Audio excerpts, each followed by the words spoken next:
Ìjọba àpapọ̀ ti ní ìbámu pẹ̀lú ìpinnu láti pèsè ààbò tó múnádóko jákè-jádò orílẹ̀-èdè Nàìjíríà, Ààrẹ ti fọwọ́ sí wípé kí ìjíròrò bẹ̀rẹ̀ lórí bí a ṣe lè dá ọlọ́pàá ìpínlẹ̀ sílẹ̀.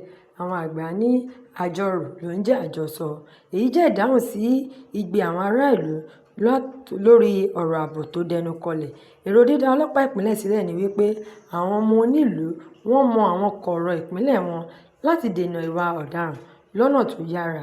Ìdí nìyí tí Ààrẹ Bọ́lá Ahmed Tinubu àti àwọn gómìnà ìpínlẹ̀ wa 36 fi fohùn ṣọ̀kan láti gbé ìgbìmọ̀ kalẹ̀ tí yóò ṣiṣẹ́ lórí bí ètò yìí yóò ṣe fẹsẹ̀ múlẹ̀.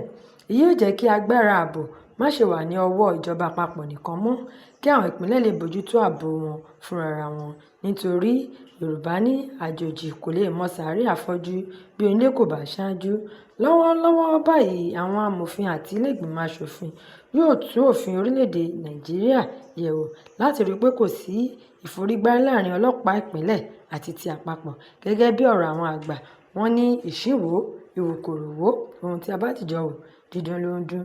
Ìdí nìyí tí àwọn aṣòfin yóò fi tún òfin orílẹ̀-èdè wa yẹ̀wò, nítorí pé àjèjì ọwọ́ kan kò gbẹ́rù dórí mọ́ lọ́rọ̀ ààbò orílẹ̀-èdè wa. Ọ̀pọ̀ ènìyàn yóò ṣẹ̀ṣẹ̀ pé yóò dín ìpànìyàn àti ìjínigbé kù, ṣùgbọ́n àwọn mìíràn sì ń bẹ̀rù wípé kí àwọn gómìnà má bàa lo agbára yìí láti fìyà jẹ àwọn alátakò wọn. Bí gbogbo rẹ̀ bá rí bí a ṣe fẹ́ kó rí, ìrètí ṣì wà fún wa ní orílẹ̀-èdè Nàìjíríà wípé orílẹ̀-èdè wa yóò di ibùgbé àlàáfíà fún tẹrú tọmọ.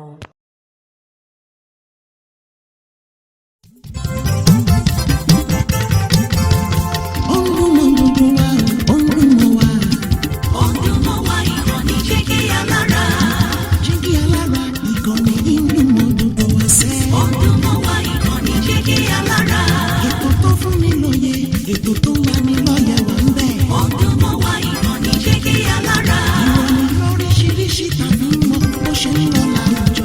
Ọdún mọ́ wa ìkànnì Jígí Alára. Ìkànnì Jígí Alára. Jígí Alára. Jígí Alára.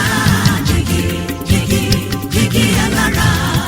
Ìkànnì Jígí Alára 24, bàbá gbogbo.